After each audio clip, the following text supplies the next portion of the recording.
Sometimes life goes a little off course. That's why you need a podcast host that can go a little off topic. This is the podcast that will give you straight talk about everything life throws at you. Welcome to another episode of Off Topic with Tom Powell. And here he is. This is Tom Powell. Now okay, perfect. What's going on, Cuzzo? I was like, I can't see her, I can't hear her, and then I can see you, and then I couldn't hear you. I know I'm in my sister's art room, so it I don't the reception like spotty back here, but I was like admiring her work. She does this she's doing this line of painting where she paints on furniture, and I'm just seeing which furniture I'm going to take. Oh, you're shopping. You're shopping. Yeah, but basically, because I'm not paying $1,200 for that. Like, I'm trying to tell you, right? I'll be like, listen, we're siblings. Like, so what does she do with furniture? You say she paints furniture. What does she do with it? Does she just? She sells it. Yeah, she sells it for a pretty penny. Let me show. Yeah, that's what I'm saying. Like, what does she paint on them? She's not quite done with this one, but this is a piece she started. This is like an antique chair. Oh, okay. She started this piece, yeah, and then I don't know if you can see it, but it's nice. called, her series is called Oops, I Ran Out of Canvas. Oh my gosh. Well, listen. The girl can wobble. Let me show you. So this is another piece she's working on. It's not finished yet. She's gonna kill me for showing you, but that's another piece she's painted. Oh, nice. And then this is all of her artwork. My goodness. Yeah, she all right. She better than I. You fucking kidding me? Does she have a page? Tattoos. Yeah, no. Yeah. It's Tiana Manson St. Hours art. I'm gonna send it to you. I'm gonna share her page with you. Nice. Yeah, she does tattoos. Indeed. Tattoos are the bread and butter, but like. Indeed, she does very good work. All right. Oh, she's amazing. Amazing. Yeah. She's been a tattoo artist for almost 20 years. 20 years. Nice. Yeah. She has no private studio. As much as I'm proud of your sister and for you, and I dig all of that stuff, and I hope she sells $1 million worth. Fuck her. We're not talking about her. We're talking about you. There you go. Nice. She might make an appearance to get the dogs out of here because they're quite unruly, but that's all right. That's all right. You're back in Tacoma now, right? I am. I had to let Las Vegas go for health reasons. I contracted COVID the first 2 times. You remember that? Yes. And then after contracting COVID, I contracted valley fever and contracted COVID a 3rd time and ended up having to do pulmonary therapy. I asked the doctor, I was like, hey, how can I help this? He was like, get the hell out of Nevada. So I was like, you know what? Yeah. Okay, so what is valley fever? Valley fever apparently is a fungal lung infection. It's a fungus only found, I don't know if it's only found in the desert, or what, because I do know that there's some cases here. It's just more prominent in the desert where there's like dry soil and a lot of construction. And if you know Vegas, they're constantly building. And I live right by a construction site. So yeah, that's why he told you to get out of Vegas, because of the desert atmosphere. Yeah, the dry heat is it's not, health-wise, it's not good for me. So I could never acclimate. I would have been fine had the COVID not came in. I probably would have just acclimated, but because I got COVID a year and a half after being there. So what were you doing down there? When you moved down there, what were you doing? I moved down there to become a comedian. That was all I had. I didn't even have a job set up when I got down there. I was like, I'll figure it out when I get down. So I moved to Nevada, and the first week I got there, I secured a job. The second week I got there, I went to California and shot a commercial. And the rest is history.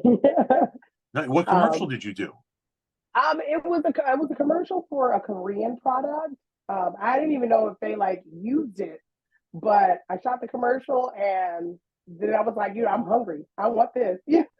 Right? So I got sick, and after I got done being sick the first time, I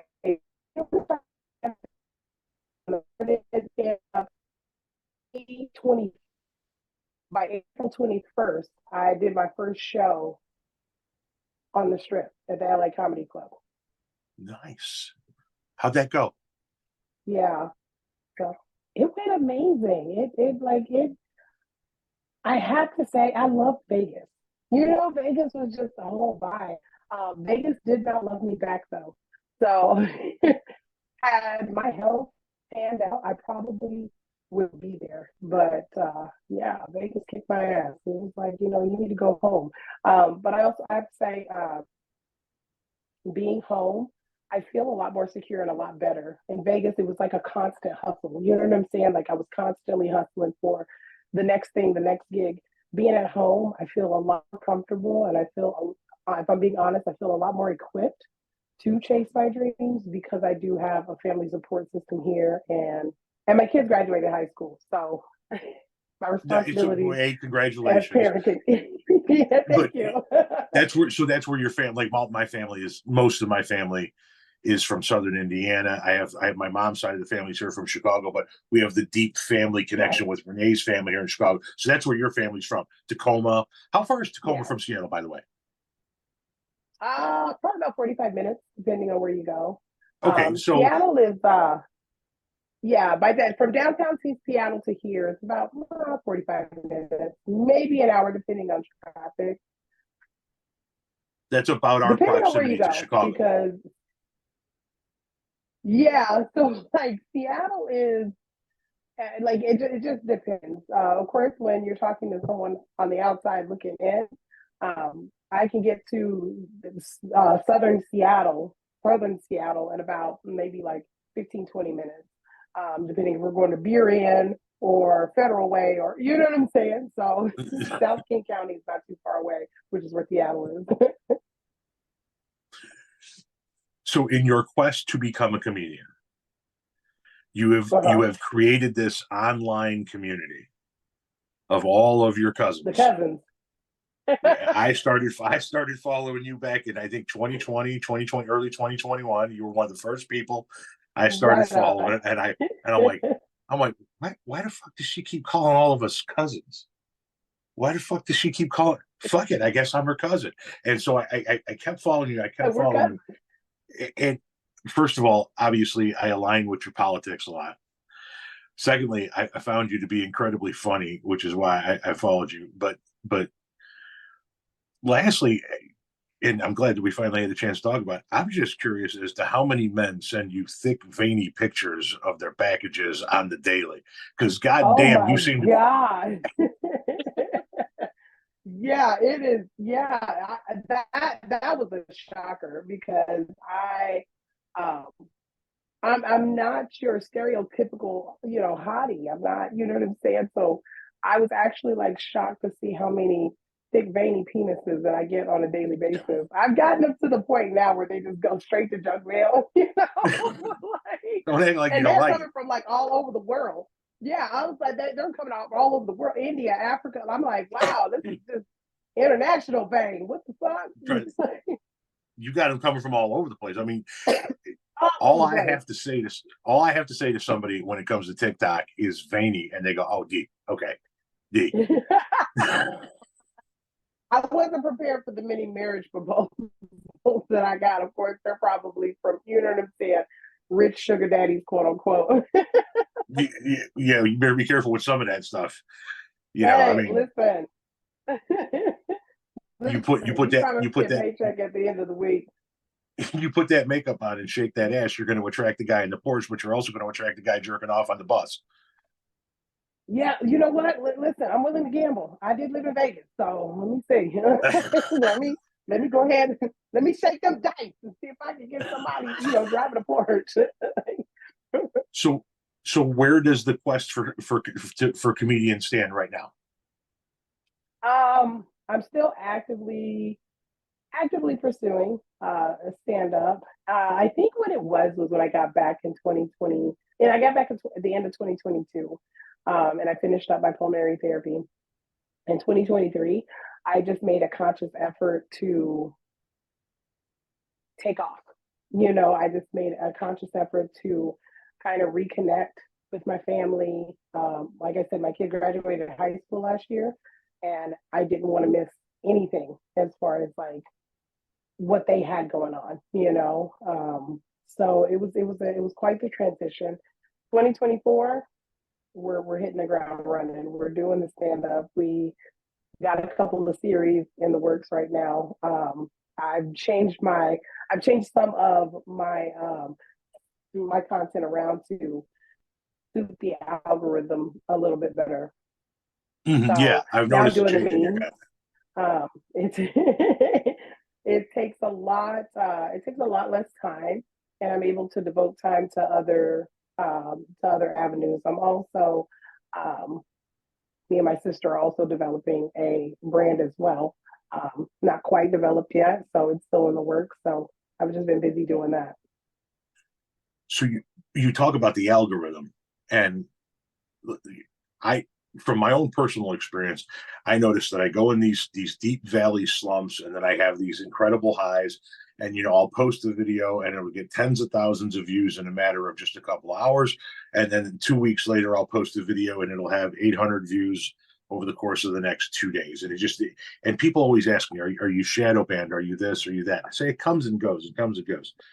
But there has been a lot of There's definitely an ebb and flow. Yeah. But there has been a lot of conversation about what does TikTok do intentionally to boost or suppress. Have you, in your experience, have you experienced anything that would make you think that there's intentional suppression?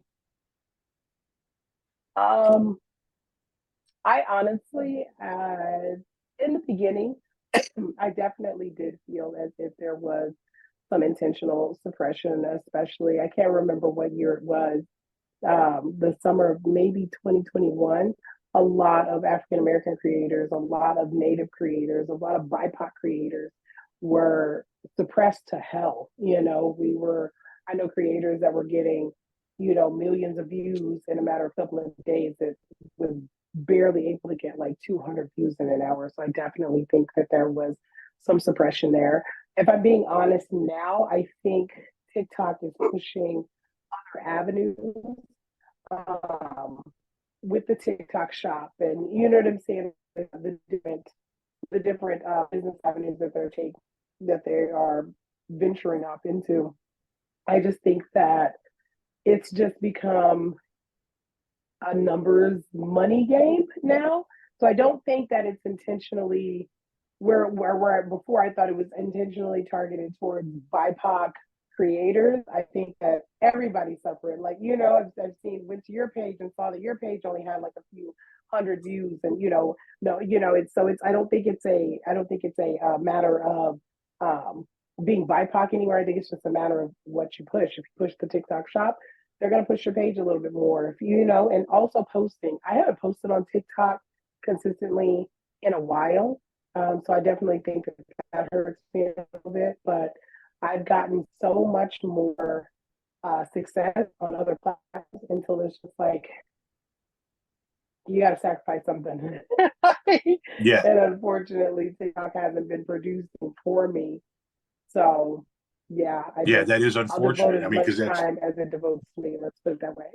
Yeah. Because that's where I found you. So it is unfortunate for that. You were talking about the algorithm and how at one point in time you thought there was intentional suppression of BIPOC creators. But let's we're going to go back to your comedy career, because I want to talk about the projects you've got coming up and the things that you've got in the works. But awesome. When it comes to the BIPOC angle, so I get a lot of hatred simply for expressing my viewpoints politically. But I have to imagine that creators such as yourself not only get that hatred, but then there's an added layer of hatred. Like, how bad has it gotten for you from the people when you start talking politics? How bad does it get for you as a Black creator, as a female creator, and a liberal creator all in one? It's at one point it did get really, really bad to the point where there was a couple of IC3 reports that I had to do. Yeah, the threats got really, especially around the time of the insurrection. And my platform has always been common. And yeah, it got really bad. I got a couple of death threats. It got really bad. I moved because my address had gotten leaked. So I was living in Las Vegas. I ended up having to move to Henderson because my address got leaked, and I got some pretty interesting mail to my address. Yeah, it got pretty bad. And being a Black female at that, who gives as good as as good as she gets. Yeah, it's not good sometimes, but I mean, I just use it as nightmare fuel. So Good. I mean, I like to talk to I like to ask all the various creators that I talk to about that because of what I've experienced, and I can only right. imagine the additional levels that get added on for some people, and it's just they're just nuts. I've had people tell me that they've left bombs on my porch and written my address out. Like Oh God. one guy told me he put a bomb on my porch and then told me to have my daughter go get it off the porch and called her by name. Oh wow. Wow. Yeah. So Yeah, and I have been. Oh, go go ahead. ahead. I'm sorry. No, go ahead. I I have been pretty lucky to have kept Mr. President's ID. There was one time, oh God, I get goosebumps thinking about this situation. It was right before I moved to Henderson. I used to live in Vegas. I moved to Henderson. I got a letter in the mail, and I don't know if they were just calling my kids this derogatory term because it was a derogatory term for African Americans, but it also just happened to be their childhood nickname. But it freaked me out enough. They were like, we're gonna kill your monkey looking kid. You know what I'm saying? And I was like, oh my God, like how did you know my baby's nickname? You know what I'm saying? But it was enough to like freak me out because like I'd been able to shield my kid from that. So it freaked me out. I ended up paying for breaking my lease and moved like 2 weeks later to Henderson. Like it was enough to freak me out. And then after I, you know, purchased the gun and got the conceal and carry, I just, assumed talking my shit again. There was a period I sent my kids to live with their dad because I was terrified. They went with her dad. So I was terrified that something was going to happen. But after I was able to secure myself and my family, I started talking my shit again. I will never take anything seriously as long as my family's safe. People ask me all the time, aren't you afraid? I'm like, you want to know something? The guys that talk the shit are usually the ones that aren't going to do anything. It's the ones that never say anything that'll sneak up on you and do something. So that guy that said he was going to leave the bomb on the porch, the guy that said he was going to leave the bomb on the porch also told me he was going to cut me up and throw me in a river. He was going to abort my children with his shotgun and a couple of other things. And I got the Chicago FBI involved. And after they did I sent them all the screen grabs and everything that they needed. They did their investigation, and he comes back and he goes, "Have you heard anything else from him?" And I said, "I haven't heard anything in a few weeks." And he goes, "Well, here's the deal." He goes, I can't tell you who he is because the investigation is still ongoing." He goes, "But I can tell you that his parents were quite surprised to learn that their house was the target of an anti-terrorism investigation." It was a high school kid. It was a high school Oh kid on his wow. computer in his bedroom, and the FBI made contact with his parents. And I bet you that kid had the worst night of his Wow. life. And Yeah. the crazy thing is like when I submitted mine, the guy was from Shawnee, Oklahoma. It was like, damn, like really? Like one of the headquarters of the White Knights? Like, are you serious? Yeah, So right. yeah, he was yeah, but he apparently he same thing, was like, oh, it's just the internet. Yeah. I'm pretty sure he probably got in trouble too. He was a grown man. He's a young kid, but he was a grown man, so he had a few consequences that he had to suffer, for that. But yeah, like I said, after I secured my family and I was safe, I just talk my shit again. You went through a period of time where you were doing this filter, like of the statue, the statue of David filter. You went through this I David nicknamed filter. Statue of David. And if there's one thing that period, it separated your fan base into, man, I fucking love the David statue, or I hope this motherfucker never does this goddamn David statue again. Right. It was like, where is D? And it's great because like I do I do something similar now. Yeah, I see it. Yes, yeah, exactly. And so every time I saw it back then when that was going on, every time I saw the David statue, I'm like, that's D. We're gonna stop and see what she's got to say. Because it was like every third video was a D David statue. Yeah. See, that's how you own the algorithm. I'll tell you that right now. That was around the time. Right. Say that again. I need to incorporate that. Yeah, because there was a period of time where I was really sick, and I'm just not gonna stop talking my shit. So I was like, I need to figure out a way not to scare everybody, but still keep the comedy up. And bam, Statue of Diva was born.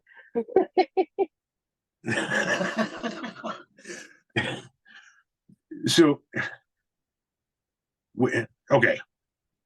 Sorry, somebody was just doing. I got the whole family's, things moving about. This is just a little home office like anything else. So one's going in the bathroom, right? One's going you guys had St. Patty's Day yesterday, right? We just had a little corned beef. We didn't really celebrate anything like that. We don't have any Irish in us or nothing like that. And it's not really the spring holidays are not really huge for us. Like Easter, we get together. We use it as an excuse for the family to get together, but there's really nothing above and beyond that. We're basically waiting to get to the barbecue holidays of the summer, get the grill going and get some barbecue going. Listen, Juneteenth, it's about to be on. And we're more of the winter holiday people. We're Thanksgiving, Christmas people. Okay, nice. But we're Nordic as fuck, so we don't mind the cold weather too much. I don't. Listen, I'm getting older and it's starting to fuck with my toes. I'm not gonna lie to you, man. My toes are getting fucking cold. I've seen how many times you went to Mexico during the winter. I'm not shitting you. Going somewhere warm. We were just in Jamaica and we had the air conditioner cranked and they got tile floors. And so I would still get into bed in Jamaica and I'd put my feet on her and I go, "You're cold, aren't they?" She's like, "How the fuck are you cold in Jamaica?" I'm cold in Jamaica. Was that the last trip you guys went on? Was Jamaica? Yeah, we just got back from Jamaica. Yeah. We went to the Sandals Resort down there, and yeah, I told her I'm cold in Jamaica because I'm 52 and I'm on fucking blood thinners. That's why I'm fucking cold in Jamaica. My feet are cold for the rest of my life. I come to understand that now. That's awesome. I think what really makes it just, I don't know why, it just makes my soul so happy is when I see people comment stuff on your vacation videos like, "Oh, you're just going on vacation on your wife's dime," and you come clap back and be like, "You jealous, aren't you?" So, okay, funny story, right? So we went in 2019, and when we rebooked to go back in 2020, you go into they have a little office there, and you get a discount if you book while you're on resort, and you get an additional discount if you book at a certain level room, and you get an additional discount if you book on Wednesdays. And they have all these deals to get you to book another vacation, right? And so they got these sales offices set up in the building that you can go see while you're on resort. And so we're talking about how we're going to go back. And when we first went, we went 7 days, and when we rebooked 10 days. Now, when we pay for these vacations, I'm not going to lie to you, we can't make it happen unless we pay for the vacation on the miles credit card so that we can use the miles for the airfare, right? Okay. Right. So that card just so happens to be in my wife's name, and I retired in 2018. So when we were down there in 2019 and we're sitting in the office with these Jamaican salesmen talking to us about this new trip, we're like, "Yeah, let's do it. You know what? Forget the 7 days, bump it up to 10 days. Yeah, we want the room with the 2 butlers. We want the private this. We want the same room that we had, right?" And they're like, "Fuck yeah, man!" They're writing this order up. They do the whole order up, and it comes up the big fat bill, and you got to put a deposit. You got to put $250 deposit down. And I look at because me and my wife, we play with each other. Like I look at Renee and I go, "Pay for the vacation, boo." And the Jamaican guy, he stops her. He stops her, and he goes, "Hang on a minute. You're retired?" I go, "Yeah." He goes, "You just told us to book this expensive ass vacation." I go, "Yeah." He goes, "And then you're gonna make her pay for it?" I go, "Yeah." He goes, "How you do that?" And I looked at him and I said, the minute you can make her go, "Ooh," she do anything you want. And he busted out laughing. He goes, "No, you did not." I was about to say, you gonna make that man get a divorce. He gonna go home and try some shit with his wife. My wife knew that I'm busting chops, right? So she's like, "God damn it, would you stop?" And so we're laughing, and we're taking selfies in the office and shit. The rest of the week we're down. Every time we passed the office, that dude would stick his head out the door and go, "Ooh." The thing about it is, it's like if I'm gonna go on vacation with anybody, it'd be you and cousin Renee, because y'all get down there and like y'all act a whole fool, and I'm with it. We fucking love it, man. Everybody's like, "Well," this one guy on this last vacation, he's like, "I can't believe you wore shorts on the plane." I'm like, "Are you fucking? I'm flying to a Caribbean island." He goes, "You wear pants on a plane?" I go, "No, motherfucker, you wear pants on a plane. You're lucky I had shorts on." You right? My ass about to eat up some soap. Right on. You lucky I didn't get on this bitch naked, motherfucker. Like when the kids go away, when the boy's off doing something at his friend's house and everybody's away, I told him, I said, "I'll fucking sit butt naked in my own living room. It's my house, and I want to be comfortable. That's why we get the nice room with the pool to ourselves, so I can take my clothes off and swim on vacation." And everybody that we meet, they go, why do you guys always book that room?" And my wife instantly goes, "So we can skinny dip, because you don't like wearing clothes." Cousin Renee, like, "You want to see this motherfucker naked? Stop asking questions." I have a little fucking ashtray and a couple of dubs on the edge of the pool, and I sit in the pool naked and I fucking smoke. Right on. Is weed legal where you guys are? Like, you don't need the medicinal? It's decriminalized.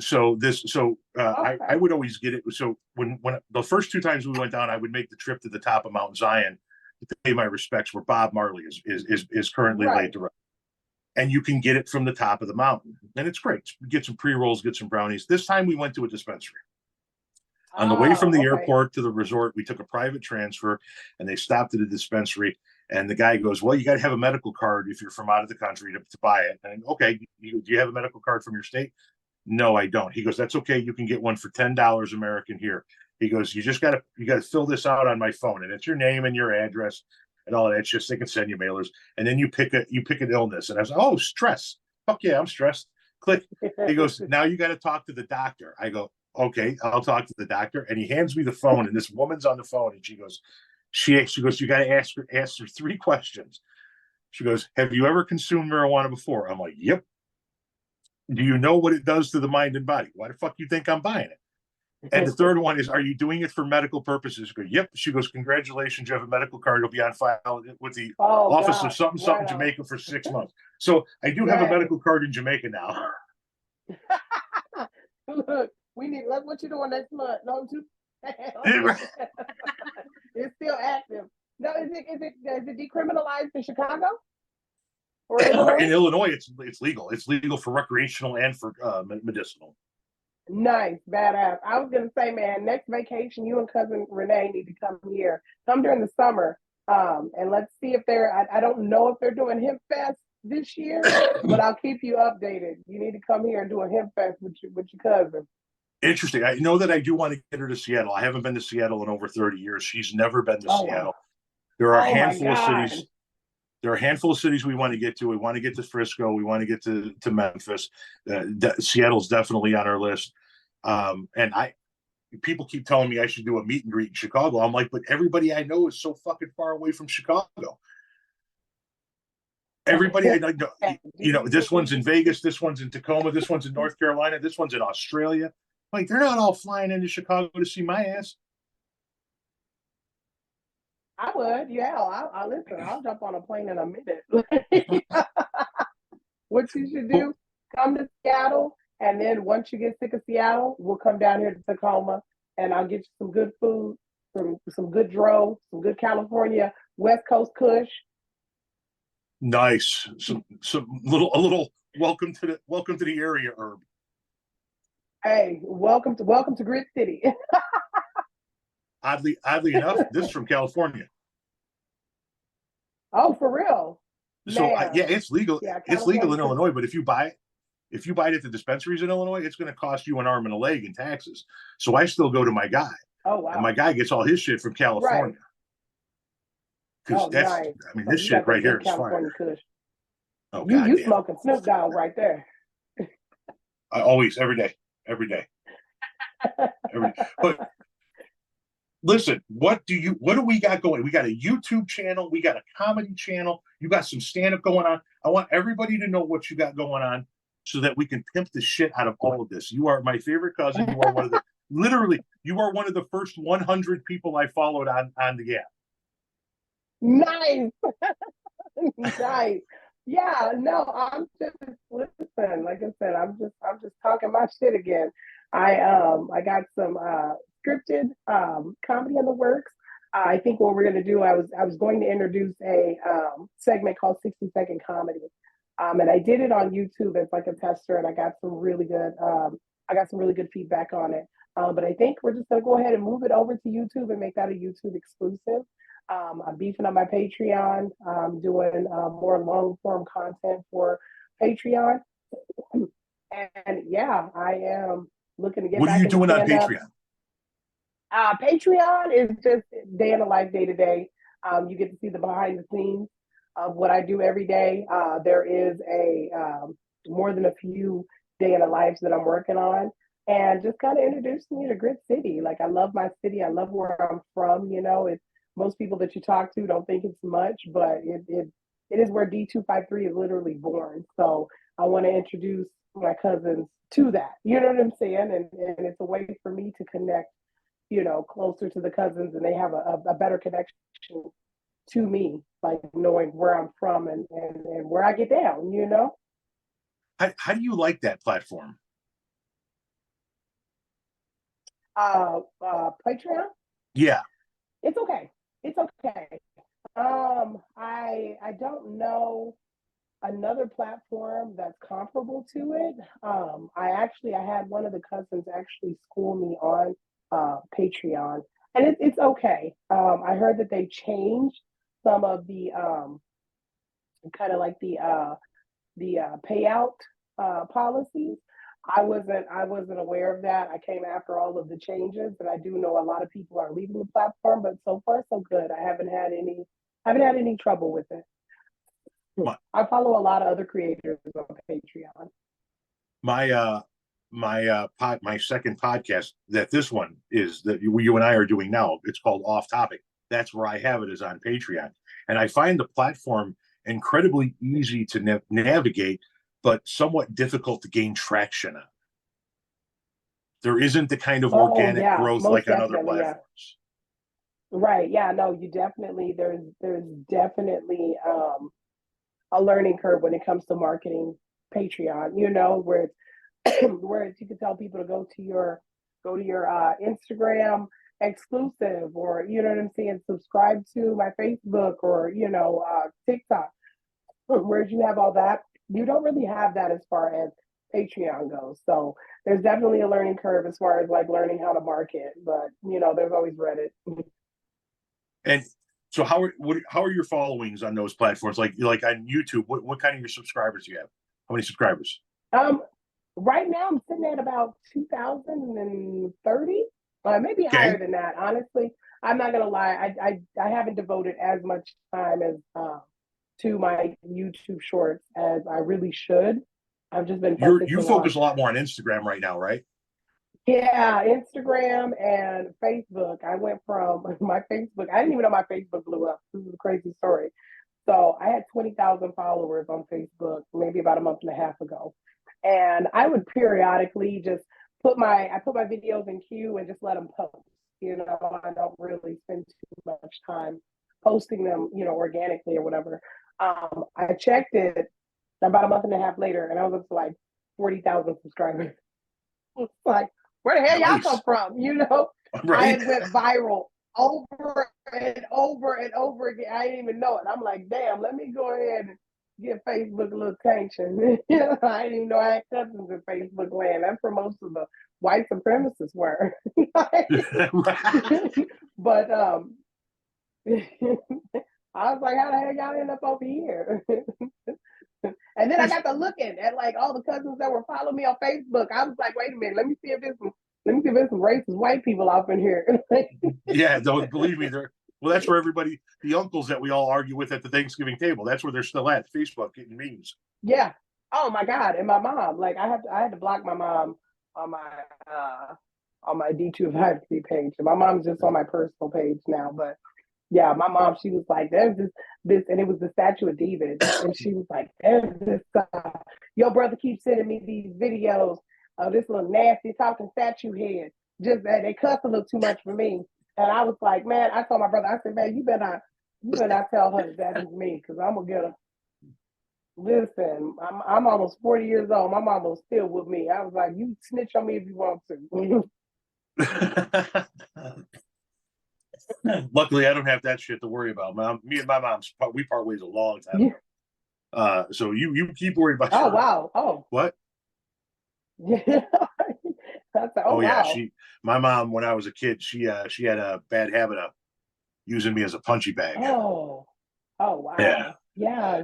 My mom, she definitely had her demons that she had to contend with, but over the years, she's kind of wisened up. The things that I imagine, or the things that she did to me as a child, you could never imagine her doing that to her grandkids.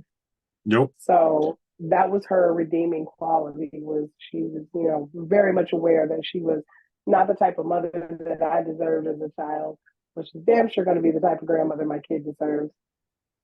Yeah, and now both my parents are gone, and now I've stepped into that role. I've got two little granddaughters, and I'm like looking around, going, "I'm somebody's grandpa." Holy shit, man! You all got the congratulations. You got the short fucking end of the stick on that one, didn't you, kid? Well, shit, like my kid's grown, and I like every day I look at that kid and I'm like, God, I created this beautiful human being, and I don't even know how the fuck I got you to this age, because shit, I didn't know what the fuck I was doing. I'm glad you grew up normal. They don't send you with a handbook, do they? They definitely did not send me home with that little motherfucker with a handbook. Oh, God damn. Renee and I had the three kids. Every fucking day of it was something new, every goddamn day. And then we, after the second daughter, we stopped having kids. And 7 years later, the boy pops out, and then we're like, okay, three's fine. And then, all them years later, I discover a 33-year-old daughter I didn't know happened, and bringing along a son-in-law and two granddaughters with her. And I'm like, wow, okay, we're doing this. So now we're a full-blown, we went from 3 kids to 4 and 2 grandkids overnight, all because of a DNA test. Well, not all because of a DNA test, because I didn't like to wear condoms when I was in high school. But I mean, shit, who the fuck does? There's a little bit that went along with that. There's a little more than the DNA test that went along with that shit.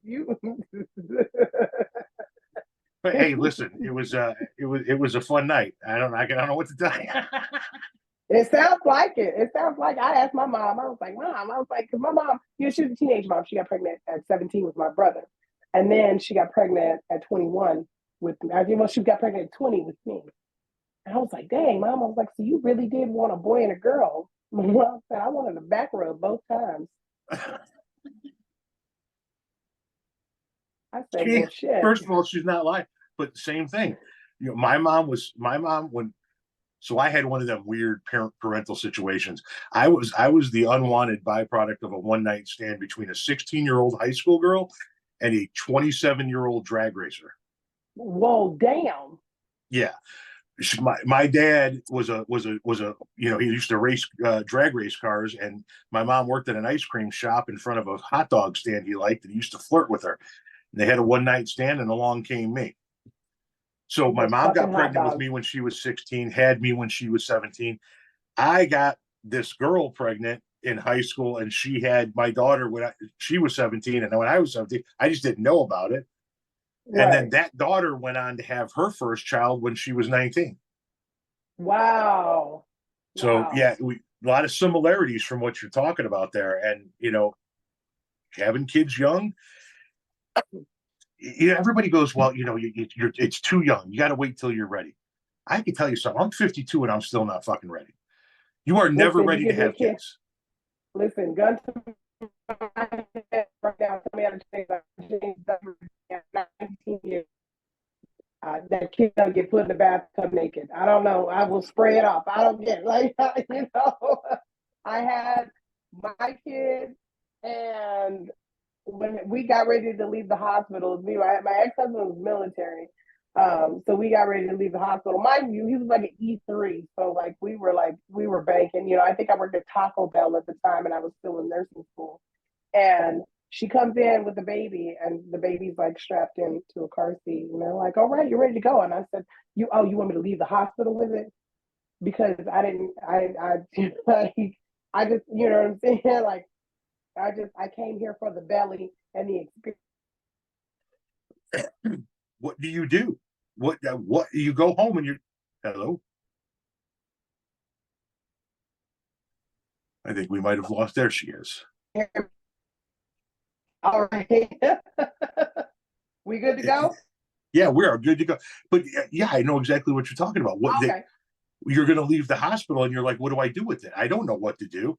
We didn't. Yeah. My wife, because my wife had a C-section and she was in for a couple, 2-3 days.